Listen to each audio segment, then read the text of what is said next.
오늘 이 시간 우리가 함께 은혜 받을 하나님 말씀은 요한복음 11장 25절과 26절 말씀, 신약성경 165면입니다. 우리가 잘 아는 말씀, 우리가 함께 한 목소리로 읽도록 하겠습니다. 예수께서 이르시되 나는 부활이요 생명이니 나를 믿는 자는 죽어도 살겠고 무릇 살아서 나를 믿는 자는 영원히 죽지 아니하리니 이것을 내가 믿느냐. 아멘.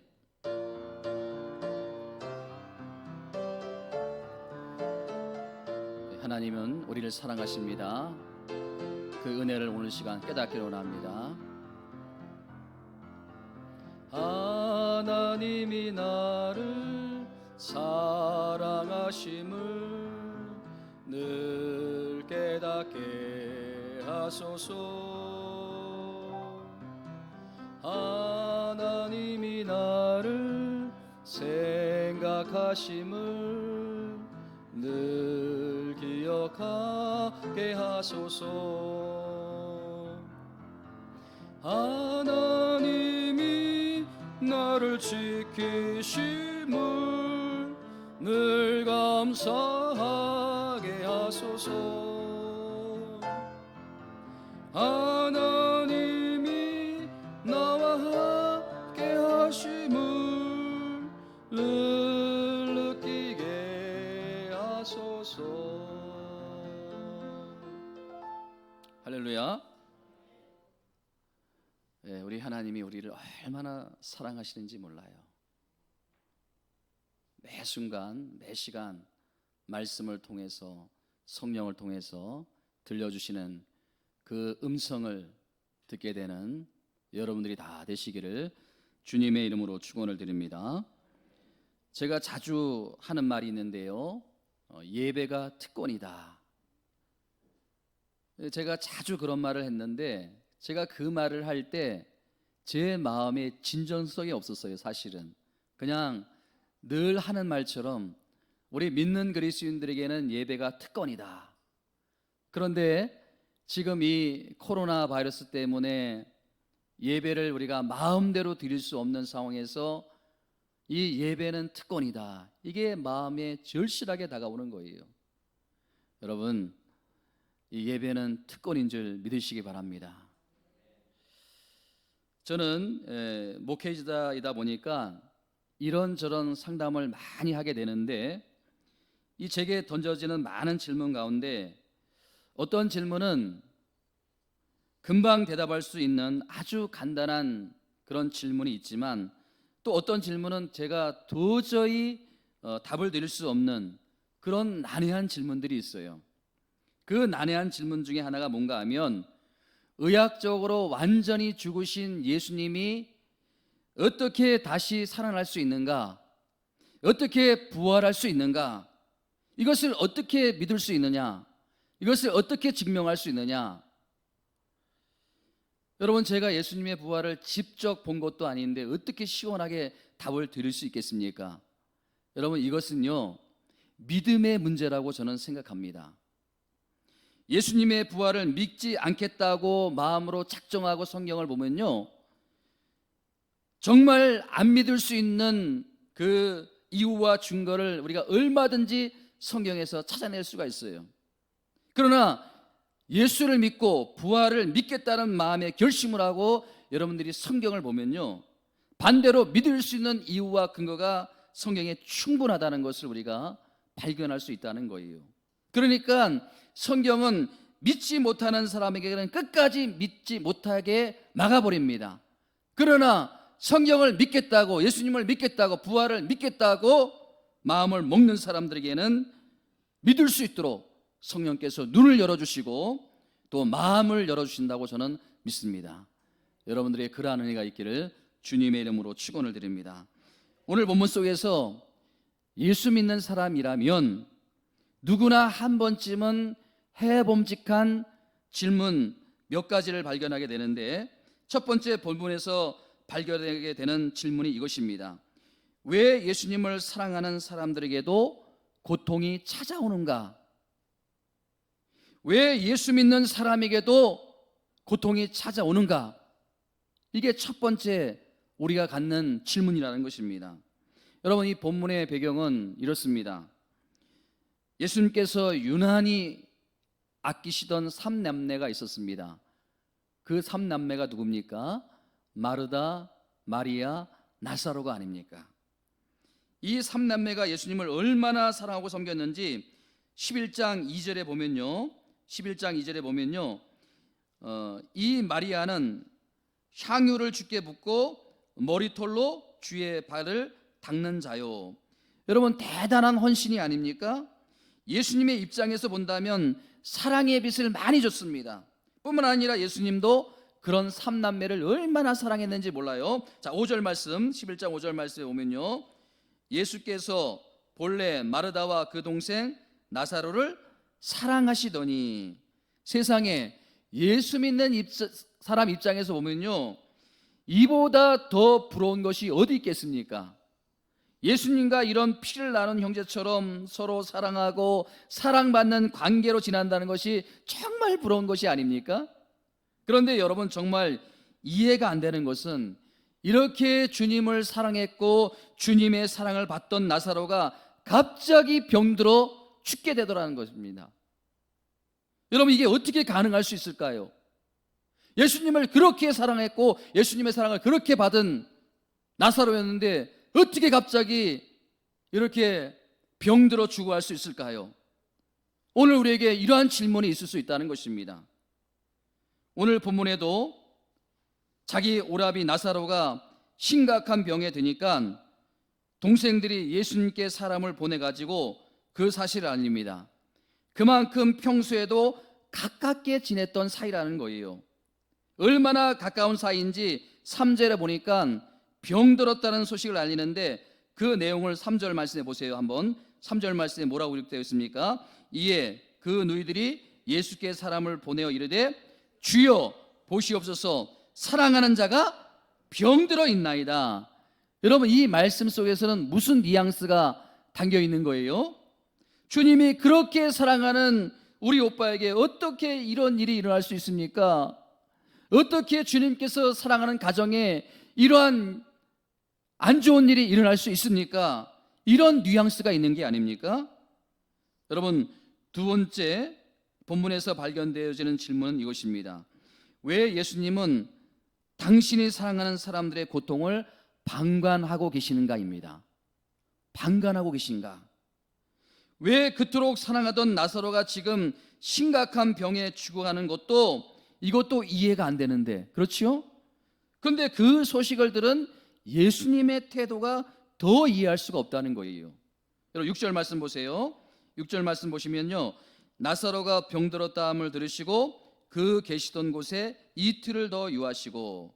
여러분, 우리 생각에는요, 그렇게 사랑을 받고 사랑했던 나사로가 병들었다는 소식이 전해지자마자 그 예수님이 급히 짐을 싸가지고 달려가가지고 치료해주고 위로해주고 그렇게 해야 될 것 같은데 예수님이 거기에 이틀을 더 유하시더라는 거예요. 여러분, 한번 날짜를 한번 생각해 보세요. 심부름 많은 사람이 예수님께 오는데 하루길이 걸렸어요. 그리고 예수님이 그 소식을 듣고 미그적 이틀을 더 시간을 허비합니다. 그리고 예수님께서 그 현장으로 달려가는데 하루길이 걸립니다. 그러니까 나사로가 병들었다는 전가를 받고 예수님이 무려 4일 만에 현장에 도착을 하신 거예요. 그러니까 이런 정황을 종합해 볼 때 예수님이 이 나사로의 고통과 이 마르다와 마리아의 고통을 방관하시는 것처럼 느껴지는 것을 지울 수가 없다는 거 아닙니까? 여러분, 4일 뒤에 가보니까 모든 상황은 끝이에요. 나사로는 이미 죽었어요. 자, 17절 말씀에 보니까 예수님께서 와서 보시니 나사로가 무덤에 있은지 이미 나으리라. 여러분, 목회하는 제가 여러분들에게 이런 태도를 만약에 취한다면 여러분들은 어떻겠습니까? 저를 목숨처럼 귀하게 여기고 정말 온 마음을 다해서 저를 정성껏 섬겨드렸던 집사님, 그 남편께서 갑자기 쓰러지셔가지고 응급실에 갔는데 좀 기도라도 받겠다고 저에게 급히 연락을 했습니다. 그런데 금방 달려올 것 같은데 나타나질 않는 거예요. 그러니까 이 집사님이 마음이 너무 답답하고 힘드니까 어떻게 합니까? 교회에 와서 기도하려고 교회에 와 보니까 제가 어떤 남자 성도님과 탁구를 치고 있는 거예요. 여러분, 이게 진짜 상황이 아니거든요. 그런 눈으로 쳐다보지 마시고. 만약 이런 일이 일어난다고 하면요, 그 집사님은 저를 목사로 취급하지 않을 거예요. 저게 무슨 목사야, 저게 사꾼이지. 근데 여러분, 지금 예수님께서 나사로에게 그 가정에 이런 태도를 보이고 있는 거예요. 여러분, 참 불행한 것은요, 오늘 우리에게도 이런 일들이 종종 일어난다는 거예요. 그렇게 주님을 사랑하고 충성을 다했는데 없는 돈을 쪼개서 11조를 드리고 없는 시간을 쪼개가지고 이렇게 주일 성수를 하고 나름대로 주님 앞에 바르게 살려고 노력도 하고, 그런데 하나님 안 믿는 사람들이 당하는 그런 고통을 우리가 동일하게 지금 종종 겪고 있다는 거 아닙니까?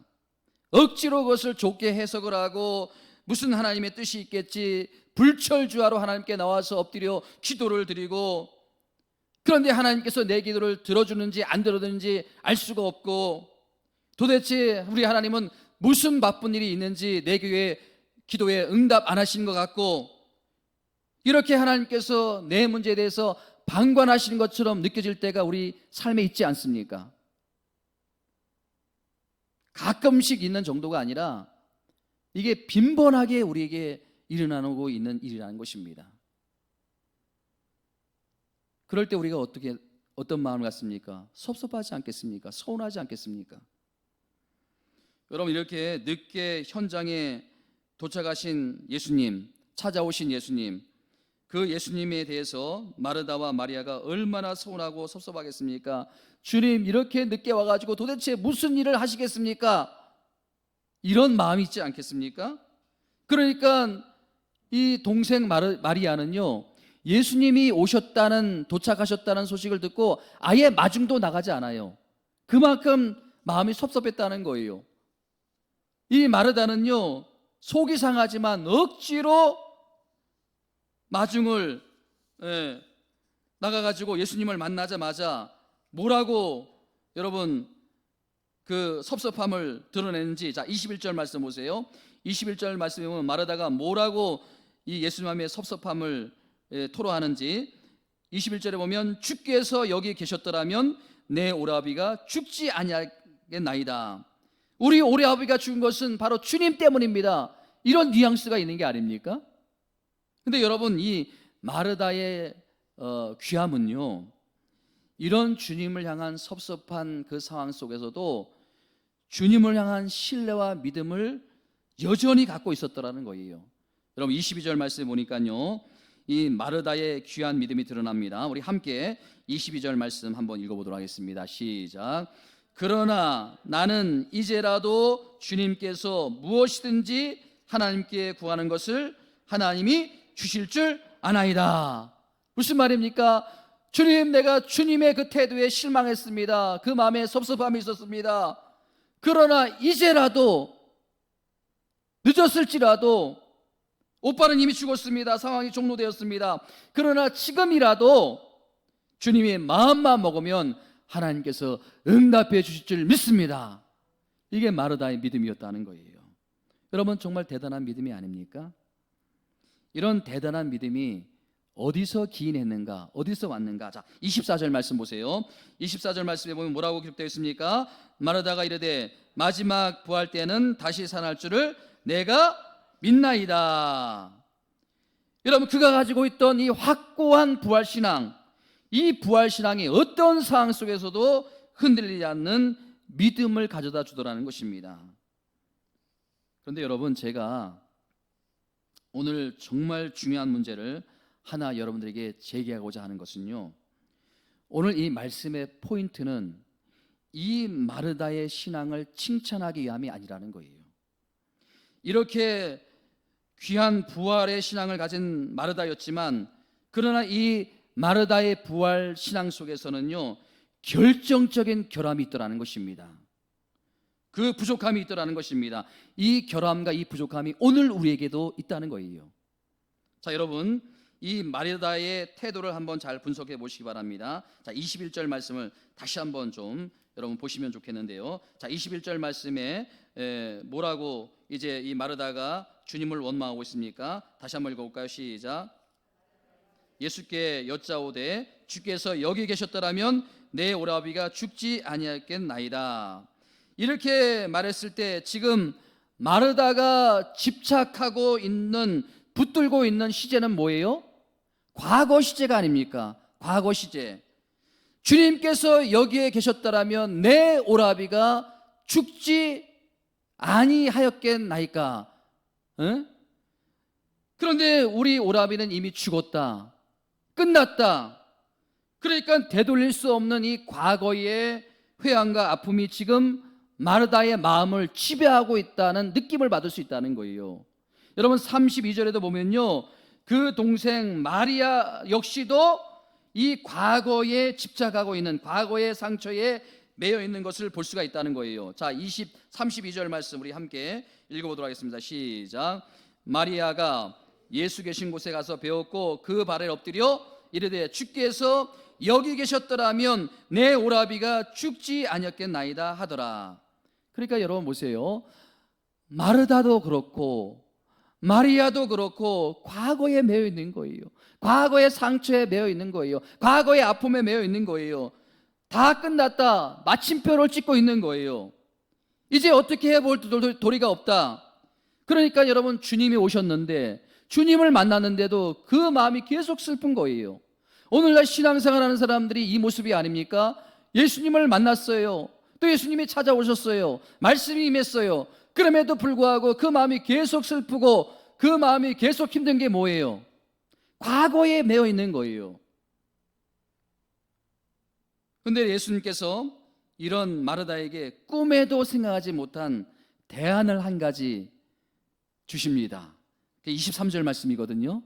23절 말씀에 뭐라고 예수님께서 마르다에게 대안을 주십니까? 한번 읽어 시작. 예수께서 이르시되 내 오라비가 다시 살아나리라. 아멘. 여러분, 이 말씀이 얼마나 중요한지 몰라요. 왜 이 말씀이 중요하냐면 과거의 족쇄의 그 원인 제공, 과거의 상처를 제공했던 그 뿌리를 뽑아주시는 복음의 능력이 바로 이 말씀에 있다는 거 아닙니까?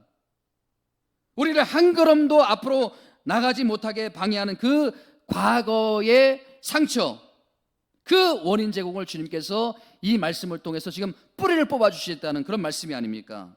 여러분, 저는 이것이 복음의 능력인 줄 믿습니다. 오늘 우리의 인생을 가로막고 있는 이 무서운 과거의 족쇄를 끊어주시는 분이 부활하시는 예수 그리스도이심을 여러분 믿으시기 바랍니다. 여러분, 제가 가장 정말 중요한 것은 뭐냐면요, 주목하는 것은 뭐냐면 이 놀라운 주님의 말씀을 듣고 난 이후 마르다의 태도예요. 자, 24절 말씀 다시 한번 보겠습니다. 24절 말씀 시작. 마르다가 이르되 마지막 날 부활 때는 다시 살아날 줄 내가 믿나이다. 여러분, 이 마르다의 태도를 한번 잘 보십시오. 잘 분석해 보십시오. 마르다는 지금 오빠 나사로의 죽음으로 그 마음이 온통 과거의 상처에 몰두해 있습니다. 과거의 아픔에 몰두해 있어요.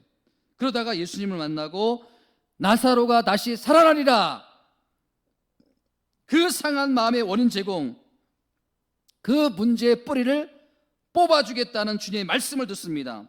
근데 여러분, 그 다음 마르다의 태도를 한번 보세요.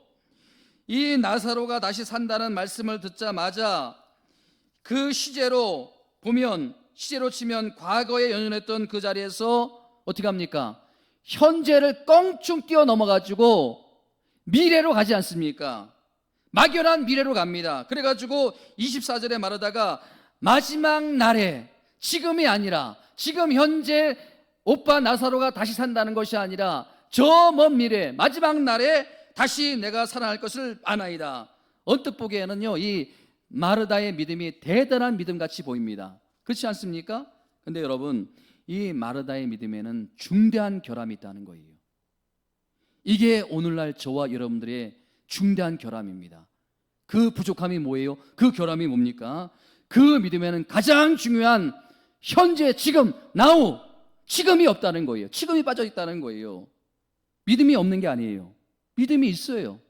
그런데 그 믿음에는 과거와 미래에 대한 믿음이 있었지만 가장 중요한 지금, 현재의 믿음이 빠져 있더라는 거예요.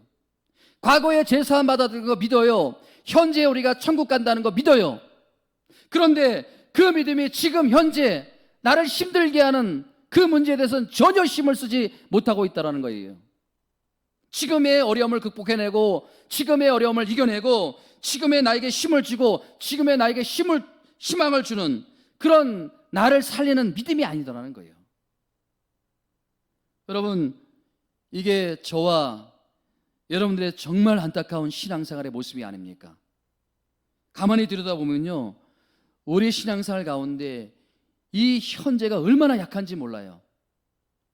여러분, 우리가 정말 온 힘을 쏟아야 되는 그것이 뭐냐 하면 현재 내 믿음이라는 거예요. 현재 내 믿음. 근데 우리는 어떻습니까?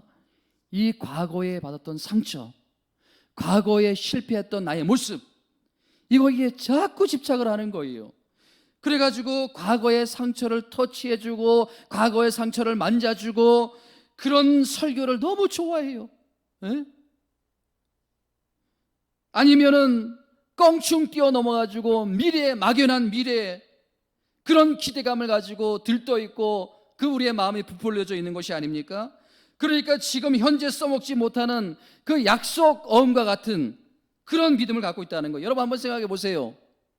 현재 써먹지 못하는 그 믿음, 현재 능력을 발휘하지 못하는 믿음, 현재 작동하지 않는 믿음, 그것이 나중에 미래에 무슨 능력을 여러분들에게, 무슨 은혜를 여러분들에게 주겠습니까?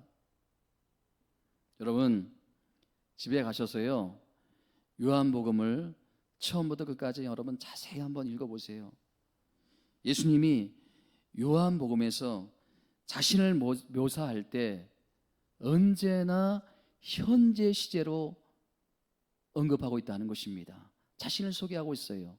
I am, 영어로 보면요, I am, I am, I am. 이게 헬라어로는 뭐냐면요, 에고 에이미.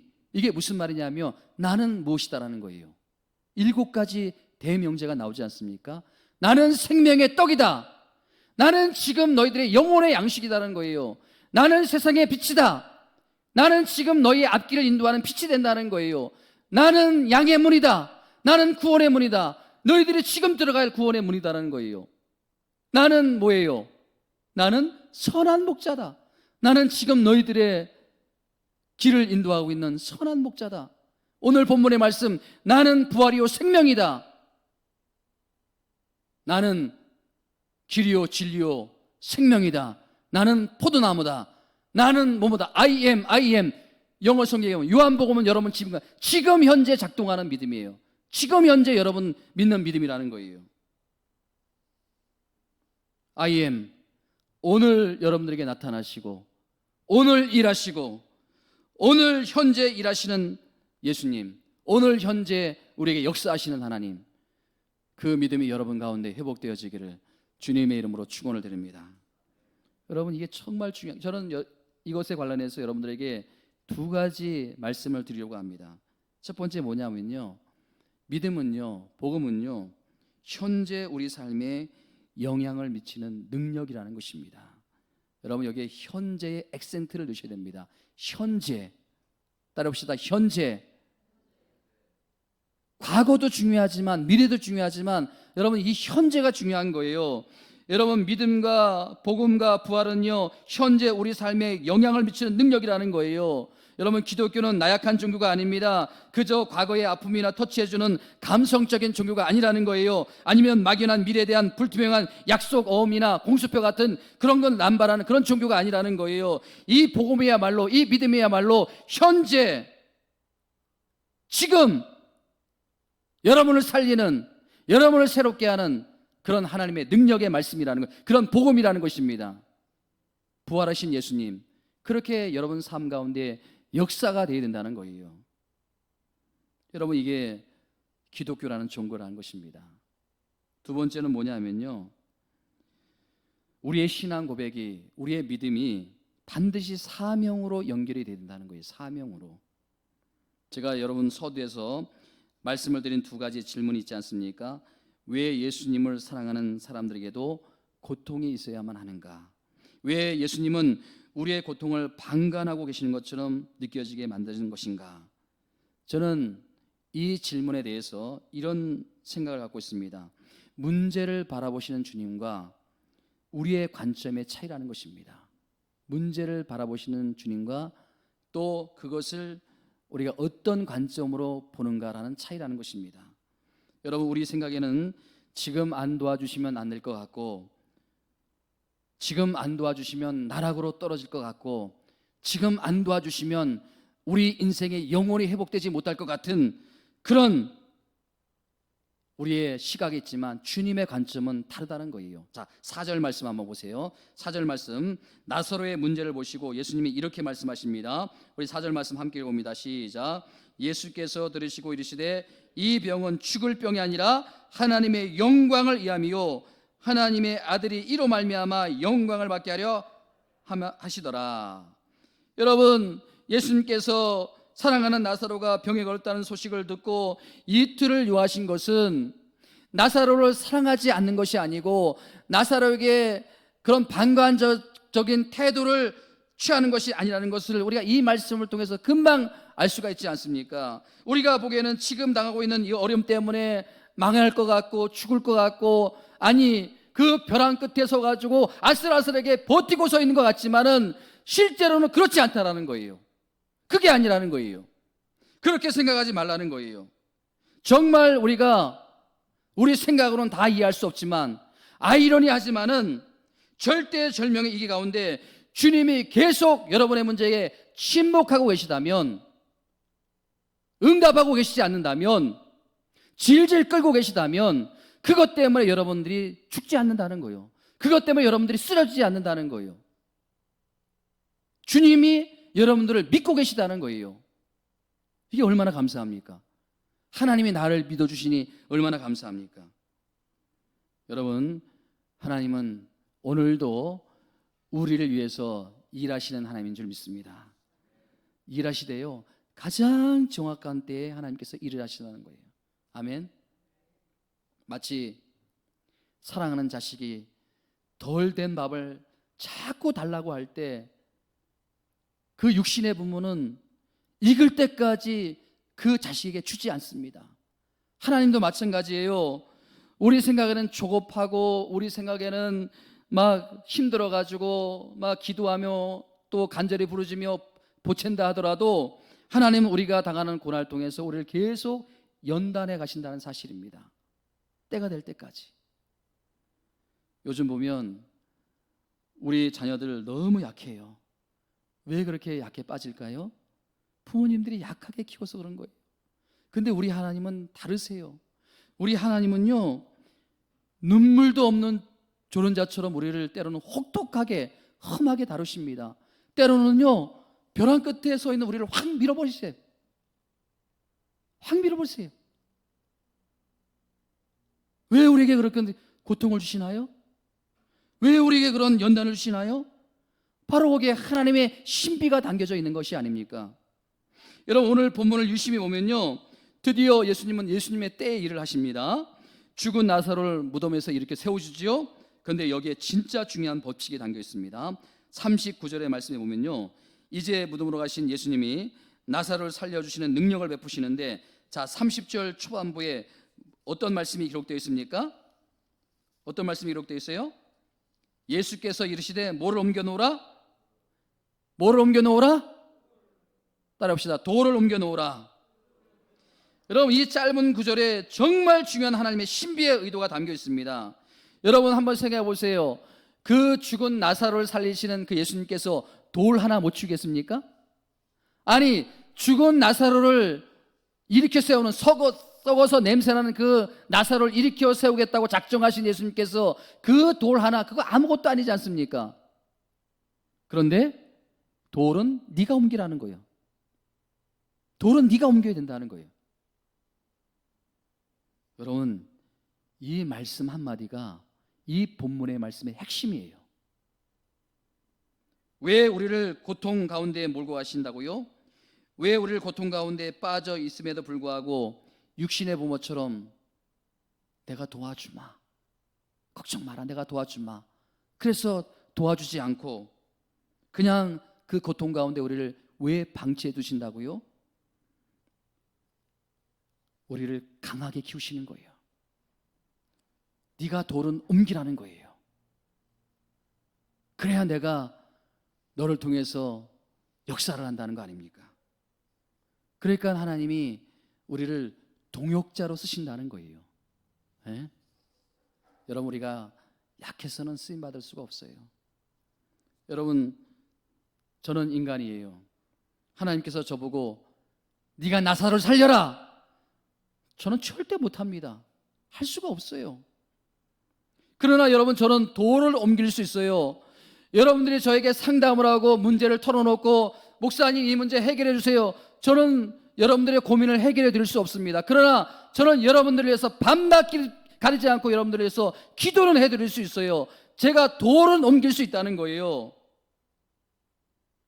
여러분, 돌은 우리가 옮겨야 될 줄 믿습니다. 여러분, 기도하셔야 됩니다. 여러분, 말씀 읽으셔야 됩니다. 여러분, 봉사하셔야 됩니다. 여러분, 주님의 것은 주님께 드려야 합니다. 근데 우리는 어때요? 하나님, 돌 옮겨주세요, 자갈도 옮겨주세요, 모래 하나 들 힘도 없어요, 하나님 다 해주세요, 나는 아무것도 할 수 없어요, 다 해주세요. 이런 나약한 신앙인, 이런 우리를 보고 하나님께서 탄식하시는 거 아닙니까? 여러분, 이런 주님의 명령에 마르다의 반응을 한번 보세요. 여러분, 39절 말씀 다시 한번 읽어봅니다. 시작. 예수께서 이르시되 돌을 옮겨 놓으라 하시니 그 죽은 자의 누이 마르다가 이르되 주여, 죽은 지가 나흘이 되었음에 벌써 냄새가 나나이다. 참 안타까운 거예요. 참 안타까운 거예요. 여러분, 이 마르다가요, 바로 그 25절과 26절에 예수님께서 그 마르다에게 무슨 말씀을 하셨어요? 예수께서 나는 부활이요 생명이니 나를 믿는 자는 죽어도 살겠고 무릇 살아서 나를 믿는 자는 영원히 죽지 아니라, 이것을 내가 믿느냐, 이렇게 예수님께서 말씀하시니까 그 말씀을 받아가지고 마르다가 27절에서 뭐라고 고백합니까? 자, 27절 말씀 보세요. 시작. 이르되 주여 그래와다, 주는 그리스도시요 세상에 오시는 하나님의 아들이신 줄 내가 믿나이다. 이런 놀라운 고백을 여러분, 마르다가 방금 전에 했는데 그 마르다의 신앙 고백, 그 마르다의 믿음이 현재의 삶의 현장에서는 아무 힘도 쓰지 못하는 그런 믿음이었다는 거예요. 그런 고백이었다는 거예요. 심지어는요, 주님의 사역을 방해하는 자로 섭니다. 죽은 지가 사흘이 되었으며 뭐예요? 불가능하다는 거 아닙니까? 주님도 할 수 없다는 거예요.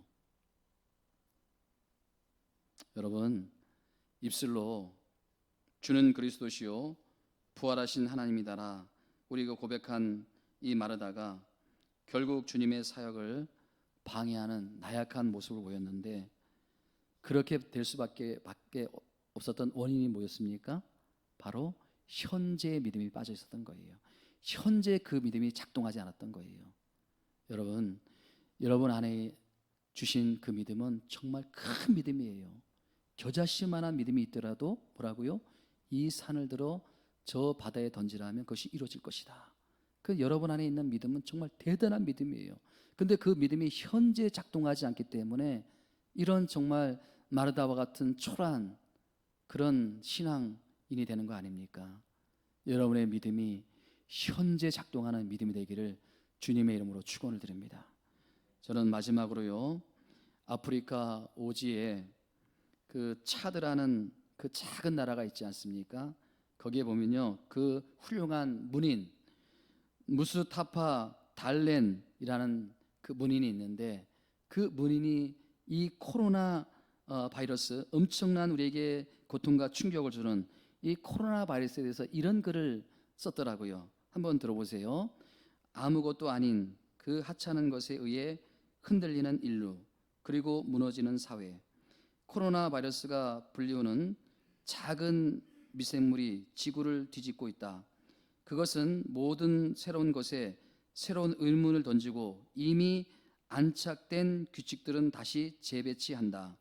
서방 강대국들이 시리아, 리비아, 예멘에서 얻어내지 못한 휴전이나 전투 중지를 이 조그만한 미생물이 해내었다. 알제리 군대가 못 막아내었던 리비아 지역의 시위에 종지부를 찍게 만들었다.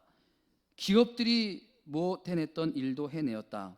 세금 낮추고 혹은 면제, 무이자, 투자 기금 끌어오기, 전략적 원료 가격 낮추기 등 시대와 조합들이 못 얻어낸 유류 가격 낮추기, 사회보장 강화 등도 이 작은 미생물이 성취해내었다. 순식간에 우리는 매연, 공기, 오염이 줄어들었음을 깨닫게 되었고, 시간이 갑자기 생겨 뭘 할지 모르는 정도가 되었다. 부모들은 자신의 아이들에 대해 알아가기 시작했고, 아이들은 집에서 가족과 함께하는 시간에 대해 배우기 시작했으며, 일은 이제 더 이상 삶에서 우선이 아니고 여행, 여가도 성공한 삶의 척도가 아님을 깨닫기 시작했다. 우리는 가난하거나 부자나 모두 한 배에 타고 있음을, 시장의 모든 물건들은 마음껏 살 수 없으며 병원은 만으로 들어차 있고 더 이상 돈으로 해결되는 문제들이 아님을 깨닫게 되었다. 코로나 바이러스 앞에서는 우린 모두 똑같은 연약한 존재일 뿐이라는 것도 공포가 모든 사람을 사로잡았다. 화성에 가서 살고 복제 인간을 만들고 영원히 살기를 바랬던 우리 인간에게 그 한계를 깨닫게 해주었다. 하늘의 힘에 맞서려고 했던 인간의 지식 또한 덧없음을 깨닫게 해주었다. 단 며칠이면 충분했다. 확신이 불확실로, 힘이 연약함으로, 권력이 연대감과 협조로 변하는 데는 단 며칠이면 충분했다. 인간은 그저 수만 번 먼지일 뿐임을 깨닫는 것도, 우리는 누구인가, 우리의 가치는 무엇인가, 이 코로나 앞에서 우리는 무엇을 할 수 있는가.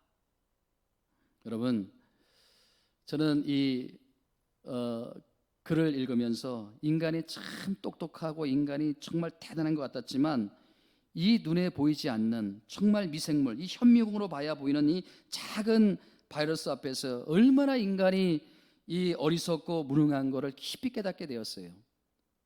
그런 깨달음 속에 정말 제 마음에 큰 안타까움이 있는 게 뭐냐면요, 이렇게 하찮은 미생물 바이러스가 현재 우리 삶에 강력한 영향을 주고 모든 것을 바꾸고 있는데, 부활하시어 살아계신 우리 주님, 부활하시어 우리 마음 가운데 내주에 계신 주님, 이게 우리 삶에 아무 영향력이 없는 거, 이게 얼마나 우리를 안타깝게 만드는 거예요.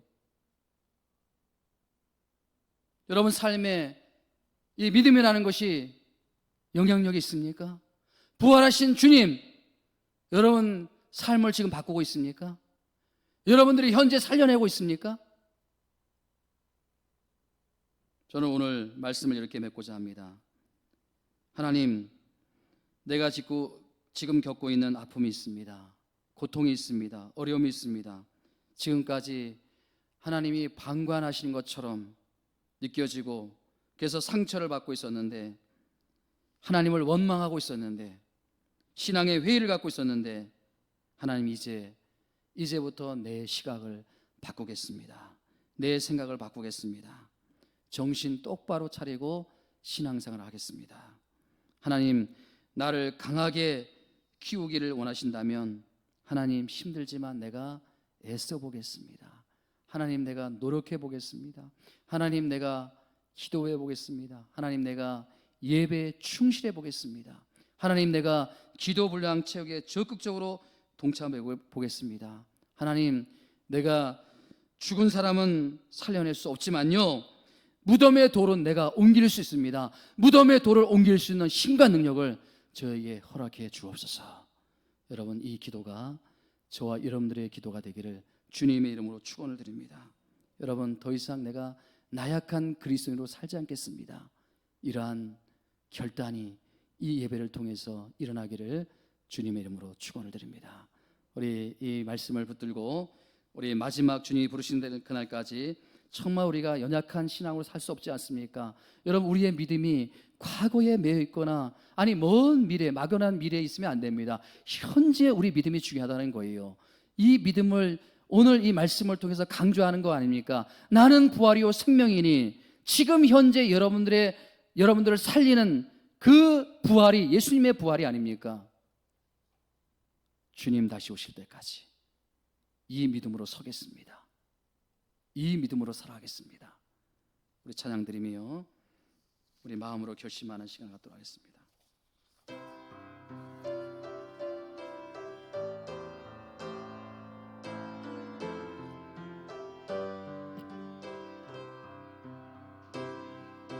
주님 다시 오실, 나는 이 길 가리라. 나는 이 길을 가리. 좁은 문 좁은 길, 좁은 문 좁은 나의 십자가 지고, 나의 십자가, 나의 가는 이 길 끝에서, 나의 가는 이 길 끝, 나는 주님을 보리라. 주님을, 영광의 내 주님, 영광의 내 나를 맞아주시리, 나를 맞아주시리.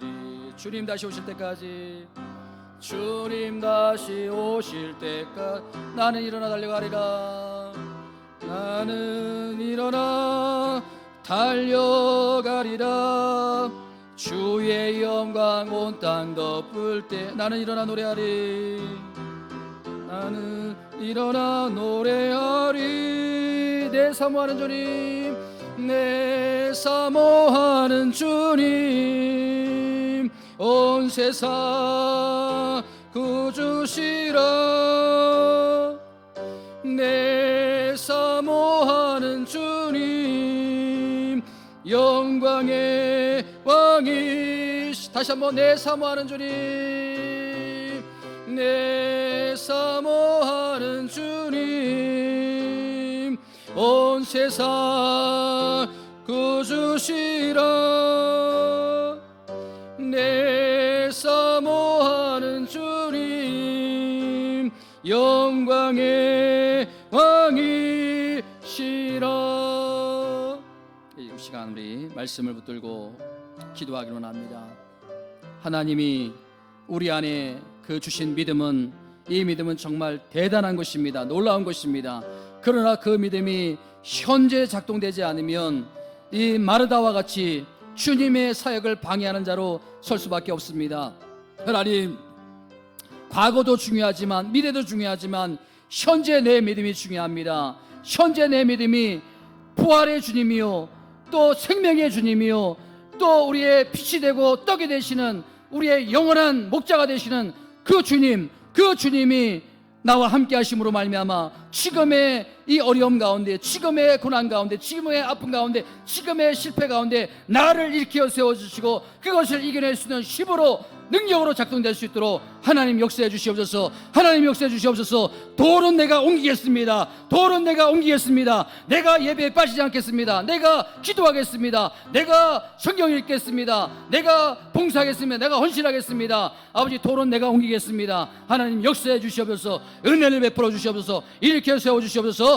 우리 주님 한번 부르기도 합니다. 주여, 하나님 도와주시곤 합니다. 오늘 이 예배 자리에 나와서 하나님 말씀 듣게 하시니 감사합니다. 오늘 부활주일을 맞이해서 다시 한번 우리 안에 내 주에 계시고 우리 안에 역사하시는 그 성령께서 나를 살려주시기 원합니다. 나에게 힘을 주시기 원합니다. 낙심하지 않기를 원합니다. 좌절하지 않기를 원합니다. 나는 약하지만 아버지 이제 열심을 내보겠습니다. 나약한 그리스도로 살지 않겠습니다. 능력 있는 그리스도로 살겠습니다. 하나님 나에게 힘을 주시기 원합니다. 나에게 은혜를 베풀어 주시기 원합니다. 돌은 내가 옮기겠습니다. 돌은 내가 옮기겠습니다. 내가 순종하겠습니다. 아버지 도와주시기 원합니다. 나에게 힘을 주시기 원합니다. 나를 일으켜 세워주시기 원합니다. 내가 선포하기를 원합니다.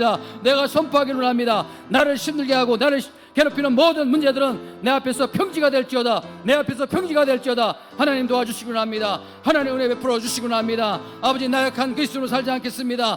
부활의 영이 나에게 임하십니다. 부활의 능력이 나와 함께 하십니다. 나를 오늘도 일으켜 세우신 주님, 나와 함께 하시는 주님, 나에게 능력을 베풀어 주신 그 주님과 내가 동행하기를 원합니다. 아버지 코로나 바이러스 현명으로 보야 이제 보이는 미생물이 이렇게 우리에게 강력한 우리에게 충격을 주고 우리를 이렇게 힘들게 하는데, 부활의 주님이 우리 삶에 능력이 없다면, 부활의 주님이 우리에게 영향을 주지 못한다면 우리는 아버지 헛된 신앙생활을 하는 것입니다. 아버지 도와주시기 원합니다. 우리가 새롭게 되기를 원합니다. 새 힘을 얻기를 원합니다. 하나님 역사해 주시옵소서. 은혜를 베풀어 주시옵소서. 은혜를 베풀어 주시옵소서. 현재 우리의 믿음이 작동되어지기를 원합니다. I am now, 지금 현재 우리의 믿음이 중요합니다. 우리의 믿음이 주님께 반응되어질 수 있도록, 반응되어질 수 있도록 주님 역사해 주옵소서. 역사해 주옵소서.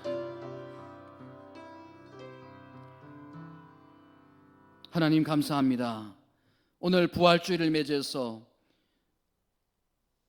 살아계신 하나님께 부활하시어 현재를 사시고 현재 우리 가운데 역사하시는 그 부활의 주님 앞에 예배드릴 수 있도록, 이 자리에 나와서 예배드리고 또 영상으로 예배드릴 수 있도록 은혜와 은총을 베풀어 주시니 감사함을 드립니다. 하나님, 우리가 과거에 매여 있지 않기를 원합니다. 우리가 너무 막연한 미래에 앞서가지 않기를 원합니다. 현재 우리의 믿음이 중요한 것입니다. I am now, 현재 지금 내 믿음이 중요한 것입니다. 오늘 이 시간 부활의 주님이 우리와 함께해 주신 줄 믿습니다. 우리를 살려주심을 믿습니다. 우리에게 힘과 능력이 되어 주심을 믿습니다. 우리가 더 이상 나약한 그리스도인이 되지 않기를 원합니다. 나는 죽은 자를 살릴 수 없습니다. 그러나 돌은 옮길 수가 있습니다. 그 돌을 옮길 때 우리 하나님의 기적의 역사가 우리 가정 가운데, 우리의 문제 가운데, 우리 자녀 가운데 나타날 줄 믿습니다. 우리 하나님 도와주시옵소서. 오늘 시간 드려진 예물이 있습니다. 부활주일 특별히